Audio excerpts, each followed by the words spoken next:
Dígame. Es con respecto al video, al segundo video, bueno, el primer video, el video de la clase 1, de densidades de corriente, que hablábamos de la densidad.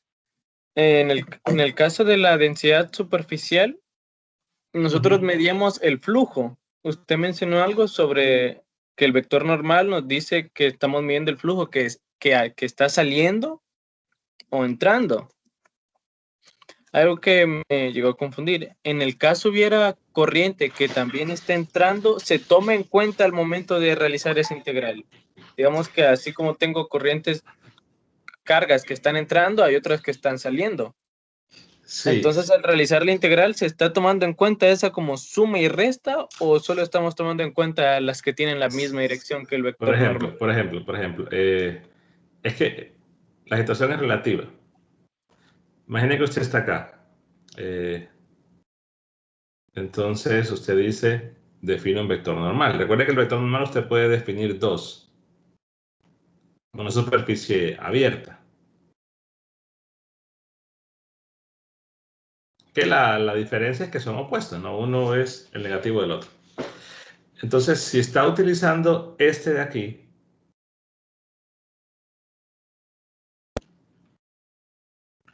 y evidentemente ve un campo cuya línea sale, y ese campo al final de cuentas tiene una componente que va en la dirección, entonces él va a decir, bueno, como el vector normal es para esta persona está saliendo, entonces todas las líneas de campo que vayan en la misma dirección del vector normal van a estar saliendo, ¿cierto?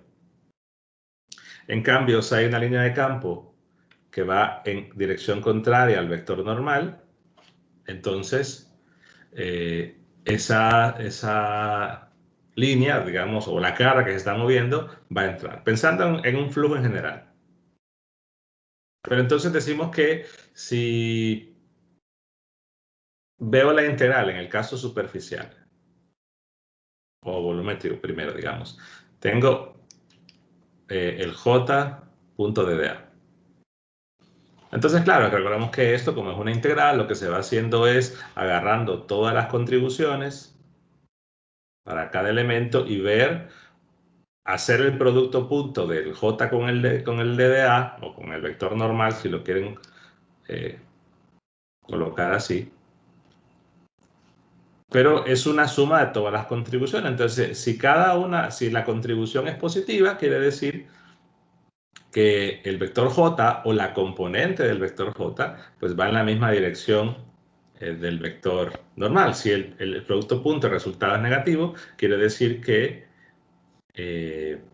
la componente o el vector, dependiendo de cómo sea el vector en sí, pero de esa contribución diríamos que va entrando. Líneas de campo entran, líneas de campo salen, pero todo está relativo con respecto a este vector normal. Ahora, si yo veo este otro, entonces si yo veo una línea de campo, ¿no?, que va, o su componente, que va en la misma dirección, entonces ahora es como que lo estoy viendo así. Entonces yo voy a decir, para este observador, el observador no tiene nada que ver, pero para esta persona, entonces sería un flujo positivo y sería saliendo, porque va en la misma dirección normal, pero en cambio, si hay una línea que va acá, la contribución al flujo sería negativa, entonces yo diría, bueno, aquí está entrando, la línea de campo entra. Pero entonces todo depende de cuál van a tomar. Ahora, la integral, como recordemos que esto es de cálculo 2, ¿no? Esto es una sumatoria cuando hay un tamaño que se va al infinito, de un j evaluado, un xi, y, de un vector normal y un delta de x y delta de y. O sea que la integral, recuerden que es una sumatoria. Ahora, ¿qué está sumando? Cada una de estas contribuciones, o sea que va a ser el producto punto para cada elemento diferencial muy pequeño, va a haber si el resultado es positivo o negativo, y después va a sumar todo eso. Eso es lo que hace la integral. ¿Cierto? Entonces, ya cuando hacemos la integral, si estamos considerando un campo en específico, ya el resultado de la integral ya hace la suma de todas las contribuciones, sea que vayan en la misma dirección del vector normal, hablando de la componente, ¿verdad? O en dirección opuesta, o de repente haya en algún lugar que sean perpendiculares. Pero la contribución neta ya lo hace esa sumatoria. Ahora, ¿cuál vector van a tomar? Eso al final de cuentas, eso es relativo. Si es abierta, pueden tomar cualquiera. Lo que pueden ver es que para un vector normal, lo que sale es lo que entra para el otro. Pero eso no tiene ningún tipo de relevancia, más que un signo que para fines prácticos no genera diferencia. Ahora, si es una superficie cerrada, ahí sí, no, el vector normal tiene que ser siempre hacia afuera. Ahí no hay forma de elegir. Pero si es abierta, pueden tomar cualquiera de las dos. O sea que si es abierta, voy a tener el mismo, depende, no importa cuál use, voy a tener el mismo resultado. Sí, o sea, por ejemplo, no, espere, el mismo resultado, no. Recuerde que la única diferencia es que, por ejemplo, usted puede tomar N1. Ahora, si toma N2, la diferencia es que N2 es opuesto a N1. Entonces, ¿qué va a tener? Una diferencia de signo.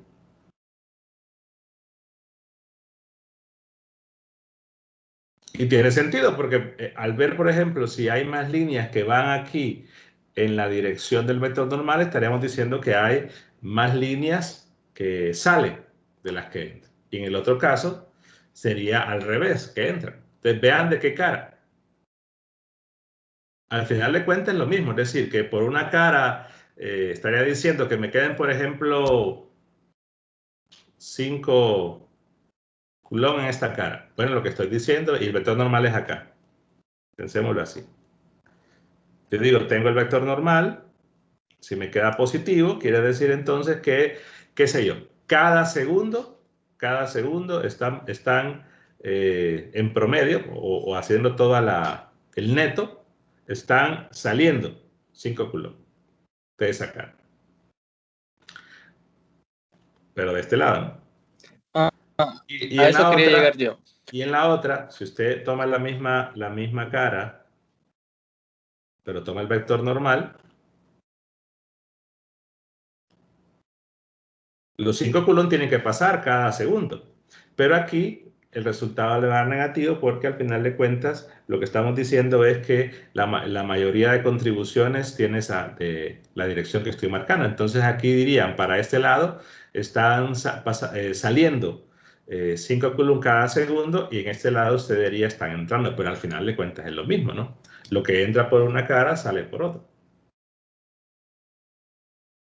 Entonces, si toma un vector normal o el otro, la diferencia va a ser un signo, pero la interpretación coincide. Por una cara salen 5 coulombs cada segundo y por la otra cara entran 5 coulombs cada segundo. Entonces, es la misma cosa. Pero sí habría una diferencia aritmética en el signo. No sé si aclara eso Pero bueno, yo quería llegar a más o menos. Tengo otra, bueno, que en sí es parte de la misma. Por ejemplo, cuando nosotros calculamos la corriente usamos esa integral que está mostrado, que es el flujo de la densidad de corriente. Al final Sí, vamos a obtener amperios, que son coulomb sobre segundo.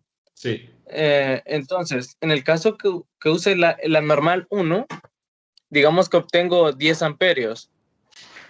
Eso quiere decir que tengo 10 coulomb sobre segundo. Sí, que cada segundo En este pasan 10 caso coulombs. estoy diciendo que si en vez de tener 10 coulomb sobre segundo hubiera tenido menos 10 coulomb sobre segundo, al momento de pasar, dejar de verlo como coulomb y verlo como cargas positivas o negativas, significaría eso que tengo más electrones saliendo que entrando, o cómo. Ok. También lo puede ver así también, con la carga, porque usted puede decir, Porque al final de cuentas recuerden que el flujo de carga, ya sea positiva o negativa. Entonces, usted lo puede ver también así. Es decir, tengo un vector normal. Entonces, usted puede decir, digamos, que el campo J fuera así en ese punto. Y usted obtiene entonces una corriente de negativo 5 coulomb. Entonces usted puede decir, porque recuerde que al final de cuentas la dirección relaciona cómo es el campo J con respecto a la normal. Entonces que diga, pero también no hay recordemos que la corriente convencional lo que mide es el movimiento de la carga positiva, ¿cierto? Entonces usted puede decir, está entrando una carga positiva de 5 coulomb,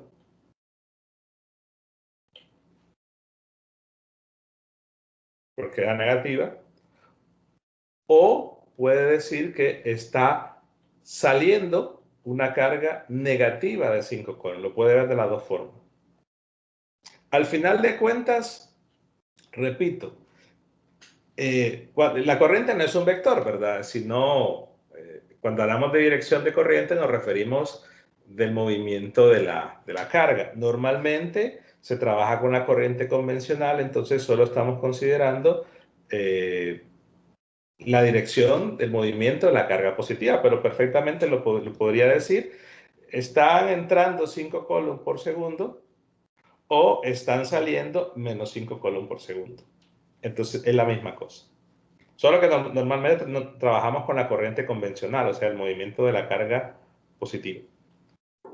Sí, porque por ejemplo en la 200 nos decían, bueno, si obtienen un valor negativo, significa que va hacia el otro lado.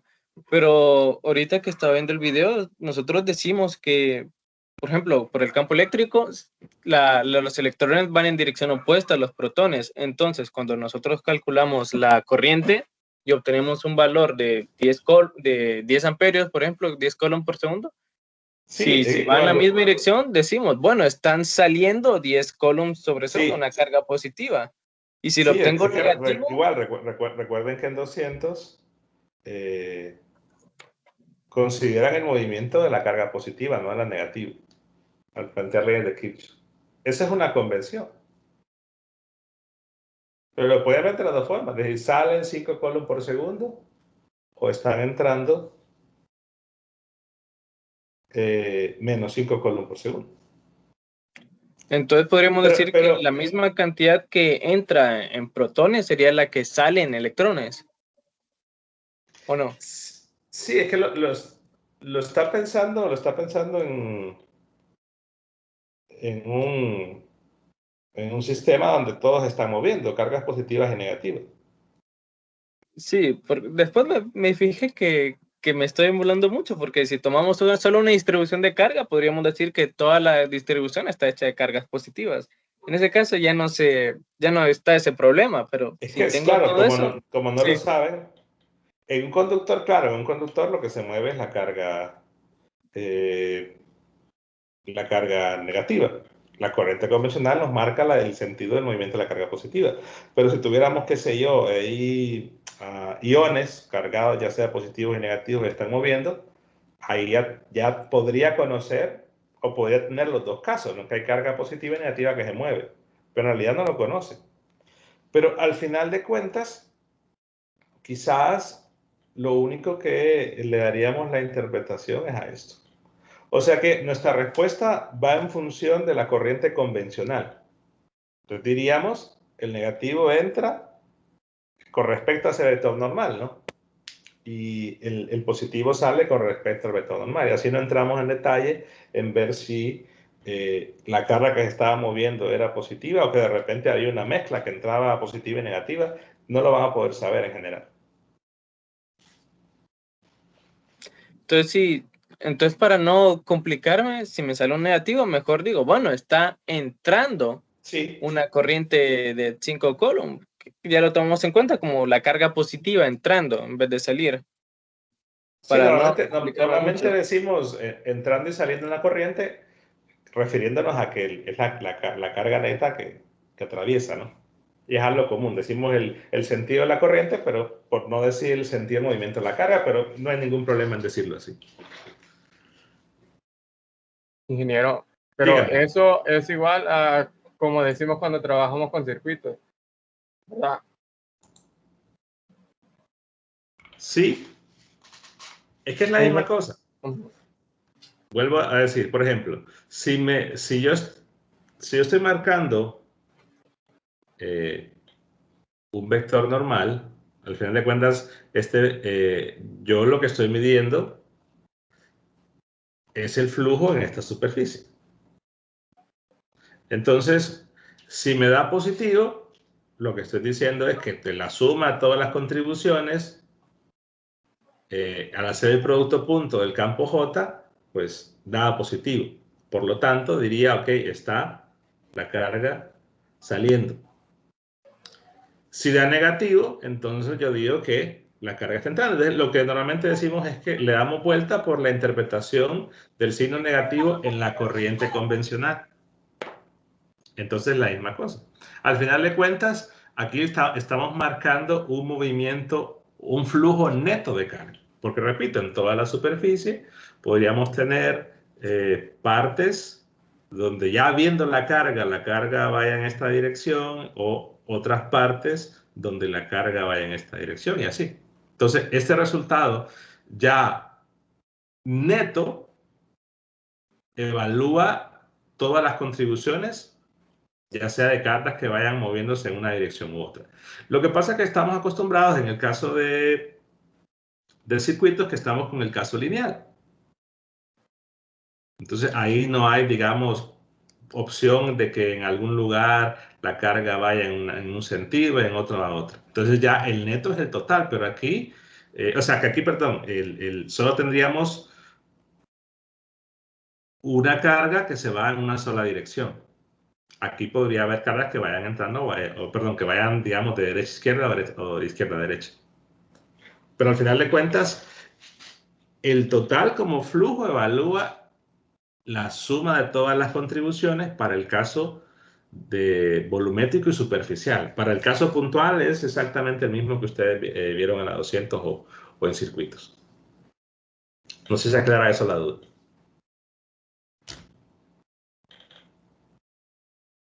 Pero igual, recuerden que hacían en la 200, ¿no? Si les daba negativa la corriente, es que en realidad era para el otro lado. Entonces, eso es lo que se hacía, no se cambiaba absolutamente nada. Entonces, al final de cuentas, si me da negativo, pues quiere decir que la carga, en vez de ir saliendo, iba entrando.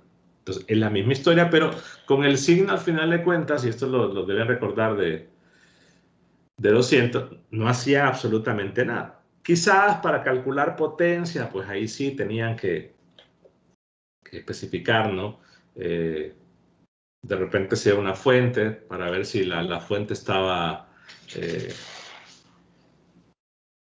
absorbiendo o transmitiendo potencia.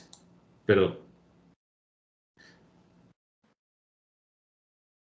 sí, como flujo, el signo positivo quiere decir que la suma de todas las contribuciones en esa integral,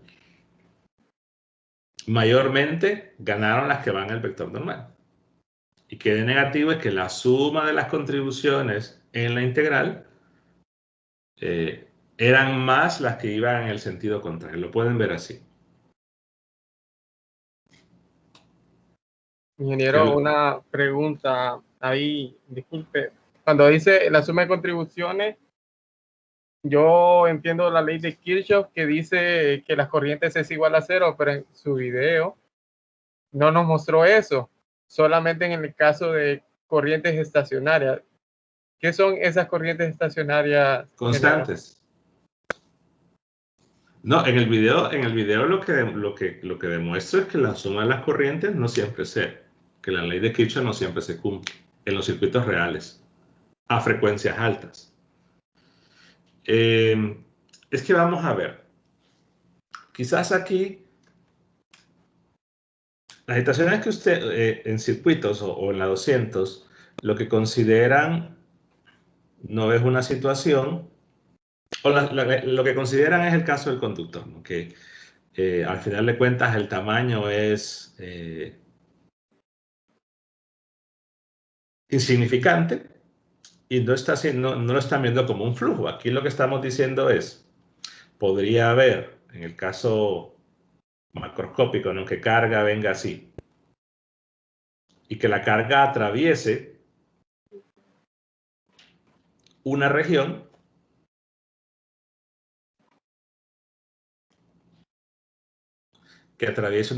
decir que en un lado venga la carga y entró, pero en una dirección, que en el otro lado entró acá.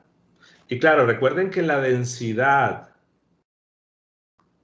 de corriente volumétrica lo que mide es justamente la razón que había para cierto volumen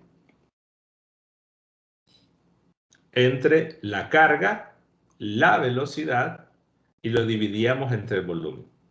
Eso no es una definición que está en Bagnes, pero realmente es la definición formal. Entonces, el movimiento de la carga no va a ser siempre como en el caso de 200. Ahora, podría que toda la carga se mueva en línea recta, pero podría ser que en algunos puntos la carga entre con mayor velocidad que en otros. Sí, pero en el caso de, repito, 200 circuitos es considerar una sola. Es que eso Por es lo lo que no tanto, te enseñan en circuitos, pues. Es lo raro que vi.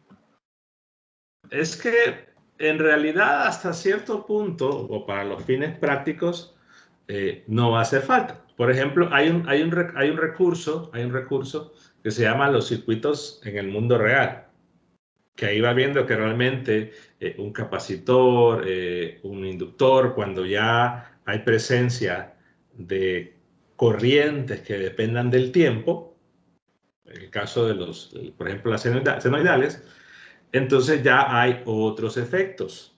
Y esos otros efectos, que decir, que si no se colocan, entonces hace que las leyes de Kirchhoff no sean válidas. Pero repito, para frecuencias pequeñas, pequeñas me refiero a lo que comercialmente hay.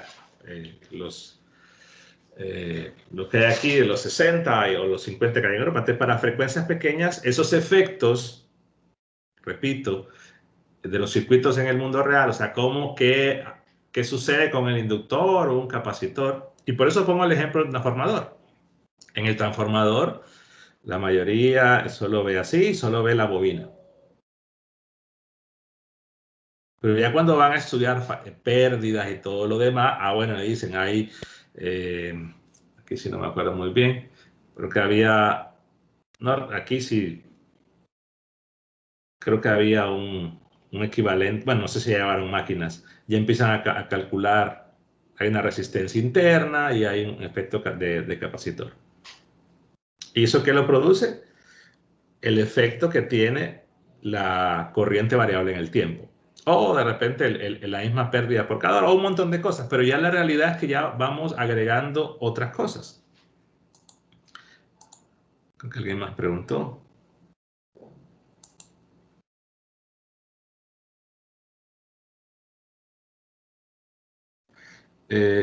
Said dice, al referirnos a la densidad de corriente de polarización, estaríamos hablando, sí, cuando ya es corriente de polarización, estamos hablando del movimiento de la carga ligada.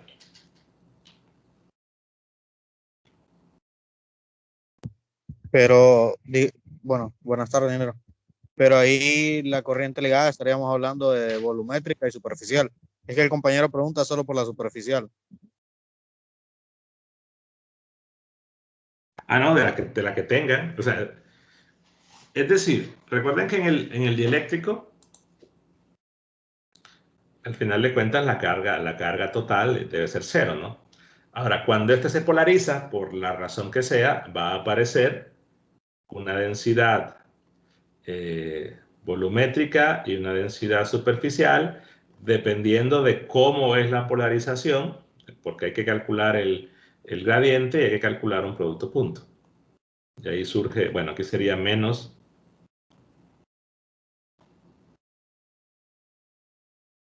Aquí sería la superficial. Entonces, en el caso del dieléctrico se polariza, hay densidades de carga, pero la única forma de que se mueva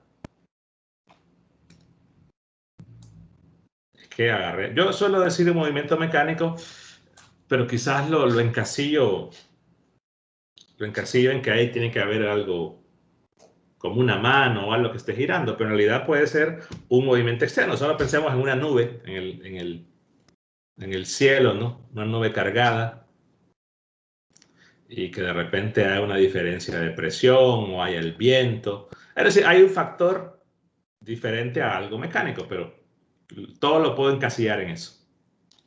Entonces, en el caso eléctrico, la única forma de que la carga se mueva, bueno, si no hemos alcanzado, porque también está la situación de que bajo ciertas condiciones, el dieléctrico se puede convertir en un conductor.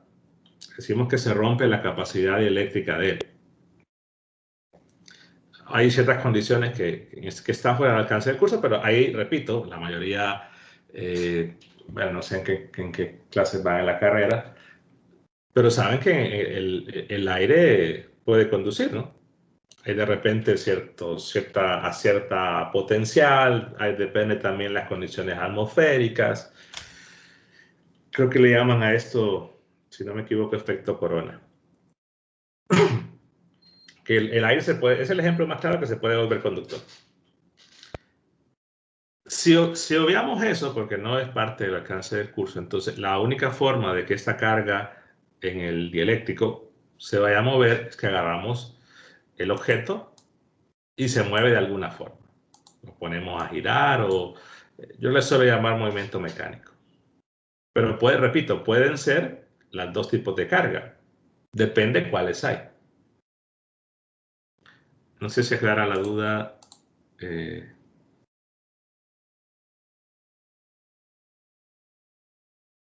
Sí, ingeniero. Yo tengo una pregunta sobre la deducción de la ecuación de continuidad. Sí. Tenemos que el flujo, ¿verdad? Sobre el área de la densidad de corriente es igual al negativo de la variación de la carga al tiempo. En Wagner e incluso usted cuando usan el teorema de la divergencia, ¿por qué tenemos una derivada ordinaria ahí con respecto al tiempo? Derivada ordinaria. Sí, que pone un d de t y después la integral sobre el volumen de la densidad de carga. Espérame.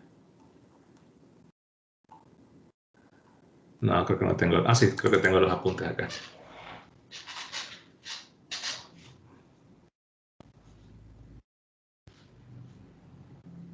Cuando sale de o cuando entra. Ok, déjenme ver.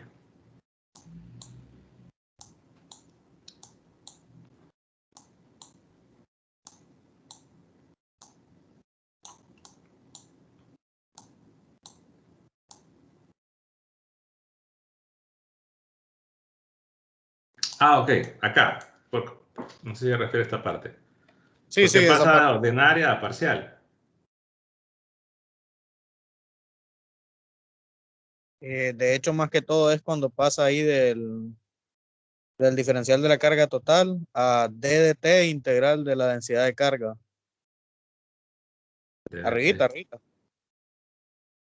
Después de donde dice fluye dentro, el siguiente, lo que Ah, ok, tiene. aquí. Ok. Entonces, la situación es que tenemos una carga, es decir, y hay porciones de esa carga que se van a salir. Digamos que esa carga, pénsela así, pedacitos van saliendo. Entonces, estará de acuerdo que si esas pequeñas porciones salen, entonces esa carga que hay dentro disminuye. ¿Cierto? Solo imagine que tiene 10 lempiras en la bolsa, se le van saliendo un peso. Tiene un hoyo en la bolsa y se le va saliendo un peso, entonces al final de cuentas la cantidad de dinero que tenía ahí va disminuyendo. La razón de cambio es cuánta de esa carga está saliendo o variando con respecto al tiempo. Entonces, esta carga, en realidad, solo decimos que está variando con respecto al tiempo. No hemos considerado otra situación más compleja de que la carga pueda variar con la posición o algo. Entonces, ¿qué es lo que está midiendo esto? Justamente el flujo. Yo digo, esto me está diciendo cuánta carga está atravesando esa superficie por unidad de tiempo. ¿Y a qué tendría que ser igual eso? Bueno, a lo que esté disminuyendo esa carga que hay dentro. O sea, qué sé yo, digamos, tengo, no sé cómo poner, digamos que tiene aquí y hay una porción y usted dice, ah, bueno, entonces esta pequeña porción va a salir. Entonces, como este diferencial de área que estoy tomando va hacia afuera, esta integral me está midiendo, ah, bueno, cuánta de esa carga que estaba aquí salió de la superficie. Pero estarán de acuerdo que eso que salió fue lo que disminuyó lo que había aquí dentro. Y tiene que ser lo que pasa lo que atraviesa la superficie, tiene que ser lo que disminuye lo que hay dentro. Por esa razón es que es una derivada ordinaria, porque estamos midiendo la razón con la que está cambiando la carga. Y esa razón con la que está disminuyendo es la cantidad de carga que atraviesa la superficie por unidad de tiempo. Ahora, ¿por qué después es una derivada parcial? Bueno, porque como esta densidad puede depender de la posición y del tiempo, aquí estarán de acuerdo que cuando ya hago la integral, ya desaparece el resultado, solo puede ser una función del tiempo. ¿Por qué? Porque ya integré posición. Pero aquí como todavía no la he integrado, entonces por eso se convierte en parcial. No sé si aclara eso la duda. Uy. Sí, gracias, ingeniero. Bueno, suerte que no había guardado, no había... Nick, bueno, por cierto, creo que ahí puse un comentario, todavía no lo he corregido. Este 0 es el que no va. Este, el que le desmarqué. Entonces mejor lo desaparezco ya. Ni que lo voy a borrar de acá. No sé si hay más preguntas. Vamos, hay más conectados. Y ingeniero, en esa parte que tiene ahorita, Dígame. sí, en esa parte que tiene ahorita, le digo, me parece que en el video usted menciona que si se diera el caso que la corriente que entrase, parte de esa corriente, perdón, de la corriente que saliese del volumen, parte de esa corriente se retuviera por el volumen, de ahí es donde se parte que existe esa densidad de corriente de polarización, ¿verdad?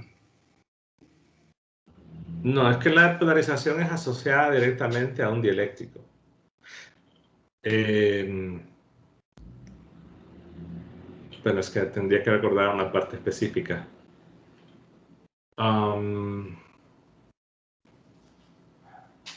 Creo que se refiere a cuando deduzco la ley de Kirchhoff, creo. No se refiere a esta parte de acá.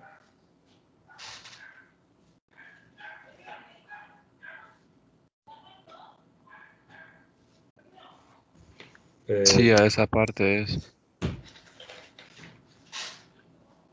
Yo lo que, bueno, no sé si que entendí bien la pregunta. Yo lo que creo que menciono es que no considero que hay movimiento de cargas fuera de en esta dirección, en la dirección de DA3. ¿Sí? Y lo que concluyo es que la sumatoria algebraica, porque ahí tienen que ver los signos si entran o salen, eso ya lo mencioné antes, es igual a esto. Si son corrientes entonces estacionarias, esto va a ser cero. Si son corrientes que no son estacionarias, esto no va a ser cero y lo que va a implicar es que podría haber acumulación de carga. De repente aquí, digamos, entraron 2 coulombs y uno se quedó, algo hizo que se quedara y aquí está saliendo uno. Entonces hay carga que se acumuló. O hay una fuente de carga ahí. Aquí es lo que está produciendo carga, que aquí de repente entraban 2, pero aquí nació, por poner un ejemplo, nació uno.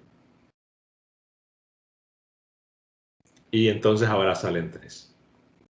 Entonces eso es lo que va a ocurrir si eso no es cero.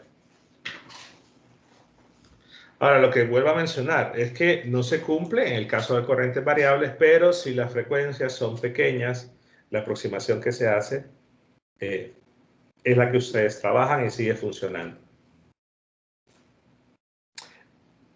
Hay otros textos fuera del alcance del curso que ya utilizan, esto se va quizá a quedar más claro cuando lleguemos a la ley de inducción de Faraday. Hay otros libros que lo que hacen, lo que normalmente comentan es que no plantean la ley de corrientes, sino que plantean la ley de inducción de Faraday. Y partiendo de la ley de inducción de Faraday, llegan a una ecuación equivalente, casualmente en algunos casos, a la ley de corriente. O sea, que llegan a la misma ecuación. Pero es algo que quizás tiene el impacto de decir, bueno, hemos estado trabajando con esta ecuación durante un montón de clases y nos vienen a decir que no es cierto. Digamos que para los modelos con que están trabajando, van a ser válidos, porque de repente, repito, en un capacitor, en un inductor, el hecho de tener corrientes variables con el tiempo genera otros efectos, no solamente el hecho de que la derivada de la corriente se iba a tal cosa, sino que genera otros efectos que por eso les recomiendo ver ese recurso que dice los circuitos en el mundo real. Pero es algo que, repito, digamos, para fines de circuitos 1 o 2, no tiene la mayor diferencia lo que hacen, porque siguen utilizando esa ecuación. O sea que en circuitos 1 tendrían que decir, vamos a, bueno, lo hacen y no se nos dicen, vamos a suponer que esos efectos que tienen las corrientes variables en el tiempo sobre un capacitor y sobre un inductor son despreciables porque la frecuencia es pequeña y por lo tanto sumatoria de corriente es igual a 0. O sea, eso es lo que hacen, pero no se lo dicen. Recuerden que siempre partimos de modelos en física o clases de su carrera, siempre se parte de un modelo donde se dice, supongamos que esta cosa es despreciable. Y en la vida real, eso no. El ejemplo es de proyectiles. Supongamos que la resistencia al aire es despreciable, pero eso en la vida real no se hace. Lo digo porque sé que puede quizás haber colocado esta frase, puede generar algún tipo de impacto, pero para que estén tranquilos, eso es lo que se hace en circuitos, considerar que esos efectos son despreciables. No sé si hay más preguntas. Ingeniero, no hay condición de frontera para la densidad de corriente ligada. La densidad. Para la densidad de corriente ligada. Es que estuve leyendo Wagner y bueno, tenemos la condición de frontera para J en general, ¿verdad? Sí. Para cargas ligadas y cargas libres. Pero solo para un caso. No, luego hablan, bueno, luego ellos aclaran que se refieren a la densidad de corriente total, o sea, la densidad de corriente debido a la polarización y la densidad de corriente debido a las cargas libres. Pero en la de polarización ellos solo usan la Es que vamos a ver, esperen, vamos a ver. Recordemos esas ecuaciones, ¿no? Primero.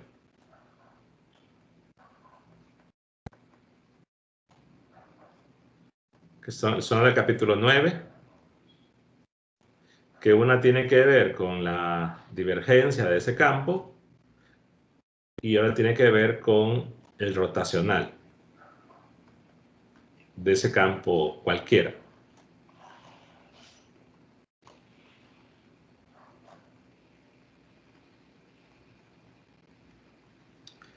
Entonces, para el caso del J total, realmente la divergencia del campo J, uno la conoce, y es la ecuación de continuidad. Entonces, es por esa razón que al ser conocido,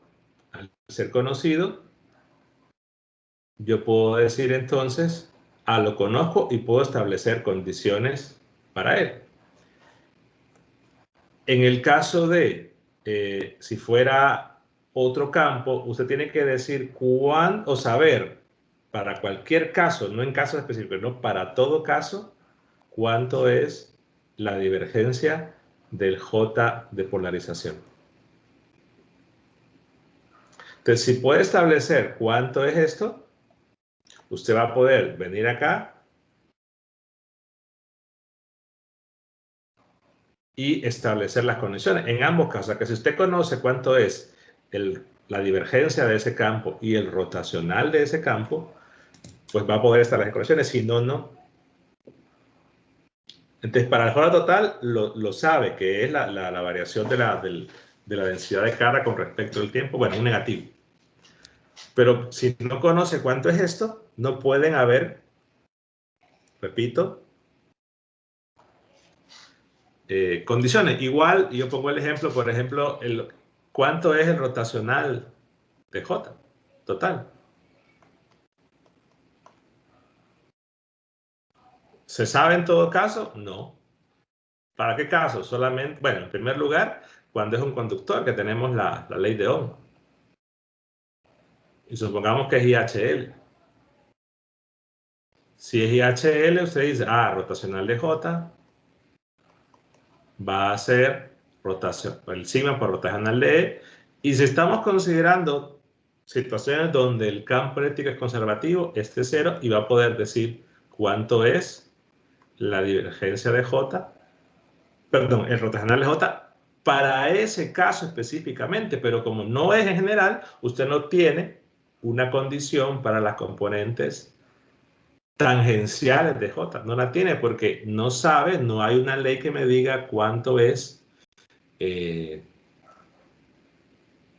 rotacional de J en todo caso. Lo podría conseguir, pero en un conductor y que sea IHL. Entonces, en eso se basa. De igual forma, recuerden que 321 tampoco había para el campo D y para el campo P, para las componentes tangenciales, porque no había una expresión general que dijese cuánto es el rotacional de D y cuánto es el rotacional de P. No hay una expresión general, entonces por esa razón no establecía y por la misma razón no podemos decir nada acerca de las componentes tangenciales del campo. Perdón, preguntó las tangenciales o las normales. Las normales. Sí, Pero bueno, igual en todo caso de las dos, porque no tiene una expresión para la divergencia de eso. A menos para un caso específico, ¿no? Gracias, Enel. Ok. Una batería se encuentra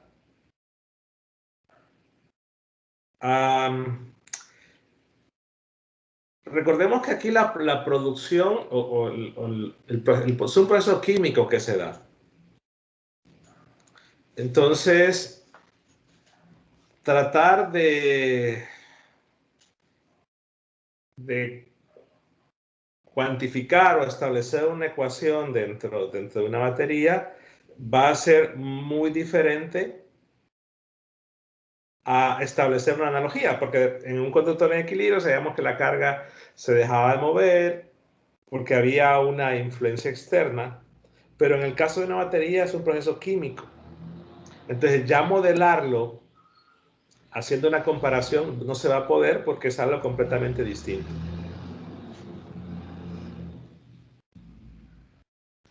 No sé si aclara eso la duda.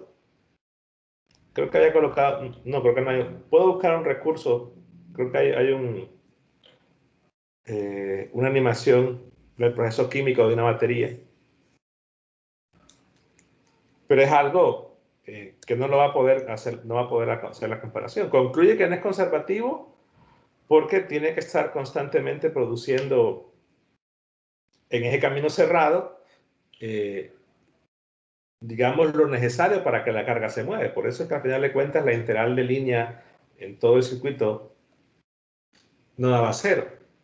Por eso concluye que es no conservativo, perdón. Pero no puede modelarlo como el caso de un conductor en equilibrio, porque aquí el proceso químico no se está mencionando. Es más, si todos los libros lo hacen, en realidad, cada uno dice, dejemos la batería, y lo van a ver más adelante, dejemos la batería aparte o dejemos que la batería está muy lejos, que no nos interesa. O sea, todo sobre la batería no se considera. Y eso va a ser así durante todo el curso. Pero igual, puedo buscar algún material que hable sobre la química de una batería.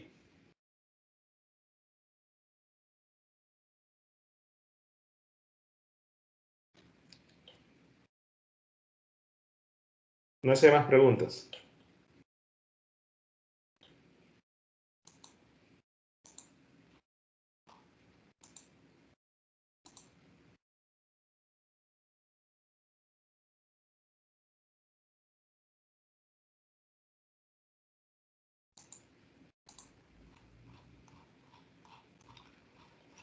Bueno, creo que ya tienen al menos... Ingeniero, yo tengo una pregunta más. No solo los temas del video, respecto a las pequeñas evaluaciones que nos ponen, ¿esas están evaluadas? En otras palabras, lo pregunto porque saqué un par de ellas malas. No. Yo mencioné que al final de cuentas uso la aplicación por dos cosas. Número uno, porque me da el registro de el porcentaje del video que vieron. Por eso es importante que lo vean en la aplicación, en YouTube. Y dos, porque si bien es cierto, a veces, como han sido clases en vivo, ha habido quizás errores al escribir, entonces en varias van a ver que voy comentando que aquí me refería a tal cosa o aquí había un error. Pero ninguna de los resultados que aparezcan ahí va a tener un tipo de ponderación. O sea que la calificación ahí no está vinculada con su calificación en el campo virtual. O sea que ahí solamente preguntas de repente para ser interactivo o comentarios para decir, miren, aquí me refería a tal cosa o aquí había un error. De repente después voy a colocar, aquí hay un ejemplo en tal enlace de esto, cosas así, pero no se preocupen por ese puntaje de las preguntas. Las preguntas que aparecen en EdPuzzle. Ok, ingeniero. Muchas gracias. Ok.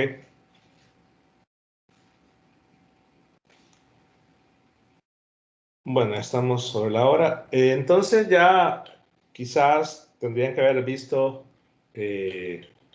hasta el video 3. Ya creo que los demás ya están. Déjenme verificar.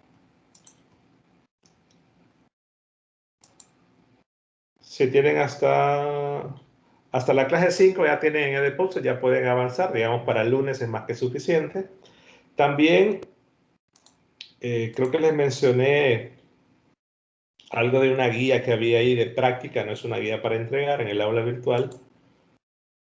Déjenme ver.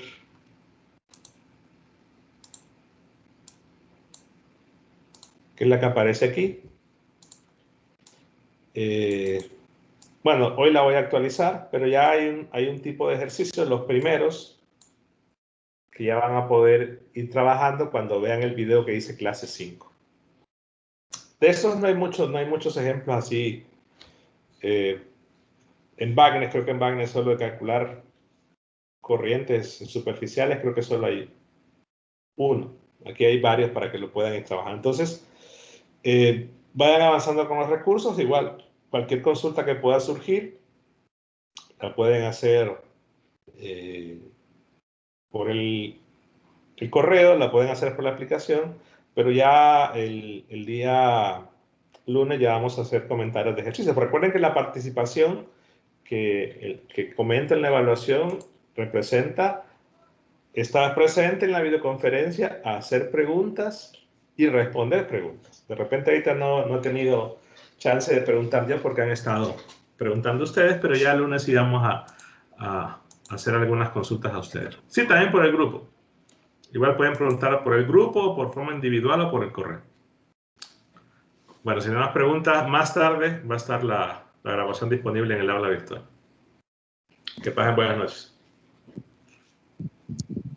Ingeniero, entonces el lunes vamos a tener preguntas de hasta la clase 5. Sí. Entonces vemos este fin de semana la clase 4 y 5. Exacto. Bueno. No, pero espera, hasta la clase 4.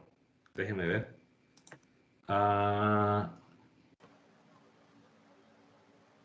No, hasta la clase 4 sería. Vaya, ingeniero. Sí, hasta la 4. Tengo planes el fin de semana. Buenas noches, ingeniero. No, gracias, ingeniero. Buenas noches. Solo recuerden que es por día, ¿no? El miércoles el día 1, el jueves día 2, hoy el día 3, entonces así. Para que vayan en orden. Está bien. Sí, pero nos vemos, creo que es mejor y... que veamos la clase 4 para que podamos practicar el fin de semana. Sí, pueden ir avanzando, o sea, que las clases estén una por día no quiere decir que pueden ir avanzando una o dos, pero tampoco avancen tanto porque igual tienen que ir haciendo ejercicios.